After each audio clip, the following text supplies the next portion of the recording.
सभापती महोदय, सन्माननीय परब साहेबांनी वरोती आणि भोर्डी हे दोन पाझर तलावाच्या संदर्भामध्ये या ठिकाणी बेकायदेशीर उत्खनन आणि इतर मुद्दे या ठिकाणी उपस्थित केलेले आहे।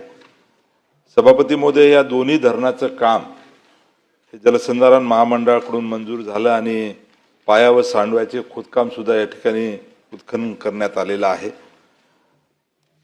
सदर उत्खननात सभापतीमध्ये जे निघालेलं वापरण्यास योग्य जो काही खनिज साहित्य आहे, जसं माती आहे, मुरुम आहे, दगड आहे, हे सर्व या ठिकाणी त्याच बांधकामात वापरण्याच्या संदर्भामध्ये या ठिकाणी प्रयत्न झालेला आहे। मंत्री महोदय, प्रश्न सभापती महोदय, या ठिकाणी जो विचारला आहे भोर्डी आणि वरोतीमध्ये सन्माननीय जे काय केलं ते सगळं केंद्र मान्य केलंय त्यांनी। शासनाच्या फक्त जे प्रश्न उपस्थित केलाय तुमच्या उत्तरानंतर केंद्र त्याचं उत्तर द्या। शासनाच्या नोटिफिकेशन मध्ये हे दोन्ही गावं आहे सभापती, हो आहे, परंतु या परिपत्रकामध्ये जे काही स्पेसिफिक या ठिकाणी केंद्र सरकारने प्रकल्प घ्यायचा आहे 2000 हेक्टरच्या आतमधल्या प्रकल्पाला त्या संदर्भात मान्यता घेण्याची गरज नाही असं राजपत्र या ठिकाणी सभापती महोदय आहे।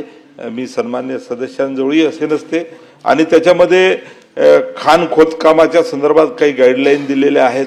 प्रदूषण करणारे कारखाने असेल, औष्णिक विद्युत प्रकल्प आहे, अशा स्पेसिफिक गोष्टी आहे आणि या दोन प्रकल्पामधून सभापती महोदय एका प्रकल्पाला वनजमिनीची आवश्यकता होती, त्याची सुद्धा केंद्र सरकारने परवानगी दिलेली आहे आणि आता केंद्र सरकारने या ठिकाणी 3/10/2018च्या जे काही परिपत्रक आणि अधिसूचना जारी केलेली आहे त्याला धरून त्या नियमानुसार या ठिकाणी या दोन्ही प्रकल्पाचं काम सुरू आहे। तरी सभापती महोदय, परब साहेबांना काही शंका असेल, काही त्यांच्याजवळची माहिती असेल तर परब साहेबांना मी विनंती करतो की आपण एक तर बैठक घेऊ। परब साहेब, मला आपण माहिती द्या, कुठे अनियमितता झाली असेल, याच्यामध्ये कुठे काही झालं असेल तर चौकशी करू आणि त्यामध्ये जो कोणी दोषी असेल त्याच्यावर कारवाई करू सभापती महोदय।